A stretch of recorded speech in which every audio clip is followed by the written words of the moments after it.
দাবা, লুডো এগুলা একই টাইপ, কাছাকাছি টাইপ খেলা। এই ধরনের খেলা নয়, বরং স্বামী স্ত্রী খেলবেন হলো শারীরিক কসরত হয় এরকম খেলা, যেমন কুস্তা কুস্তি। কুস্তা কুস্তির কথার কথা বললাম, কুস্তা কুস্তি না, মানে শারীরিক ব্যায়াম হয় সেরকম খেলা।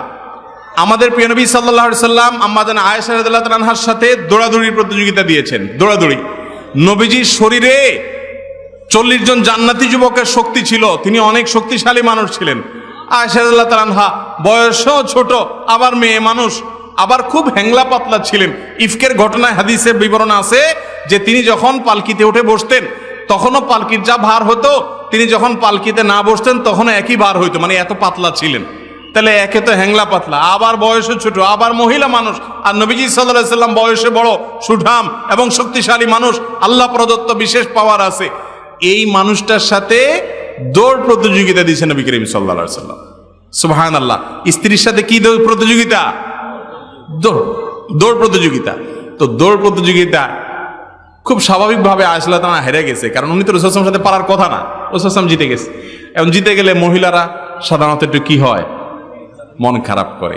ঝগড়া লাগলেও যদি বউরে একটু জিতায় দিতে পারেন তাহলে আপনার সংসারে শান্তির বন্যা বইবে। বেকুব পুরুষ যারা, তারা কথায় কথায় বউরে শুধু দমায় রাখে, আর শেয়ানা পুরুষ যারা, তারা বউরে সবসময় জিতায় রাখে, বলে হ্যাঁ তুমি ঠিকই বলছো, তোমার কথা না শুনতে আমার কপাল পড়ছে। যত পাম্পটি দিবেন, যত প্রশংসা করবেন, যত বেশি উৎসাহ দিবেন, সংসার তত সুখকর হবে। আর পণ্ডিতি করতে চাবেন তো কপালে দুঃখ আছে।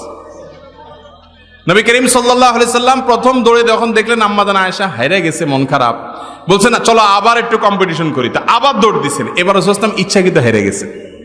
এই যে দেখছেন ইচ্ছাকৃত হারাস প্রমাণ হলো কি হলো না ভাইরা আমার? সেজন্য স্বামী স্ত্রী এ ধরনের বিনোদন, এ ধরনের খেলাধুলা করবে যে খেলাধুলাতে শারীরিক ব্যায়াম হয়, শারীরিক কসরত হয়। স্বামী স্ত্রী কেন, অন্য সবার জন্য শরীয়ত এ ধরনের খেলাধুলাকে প্রশংসা করেছে। এবং এরকম খেলাধুলা শরীয়তে জায়েজ রেখেছে যে খেলাধুলা শারীরিক কসরত হয়, সেখানে কোনো জুয়া নাই, হারাম কোনো কিছু নাই, শরীরের ব্যায়াম হয়, সে ধরনের খেলাধুলা হতে পারে। কিন্তু আপনি লুডু খেললেন, দাবা খেললেন, এগুলোতে শরীরের কোনো ব্যায়াম হয়? আজকাল পোলাপান দেখবেন সব ফুলে ফুলে তুলতুলা হয়ে যাচ্ছে, ঠিক না বেঠিক? চর্বি জমতে জমতে শেষ, কারণ এগুলো খেলাধুলার সুযোগই পায় না। সারাদিন ওই মোবাইল টিপে, ট্যাব টিপে, গেমস খেলে, হান করে, তান করে, লুডু খেলে।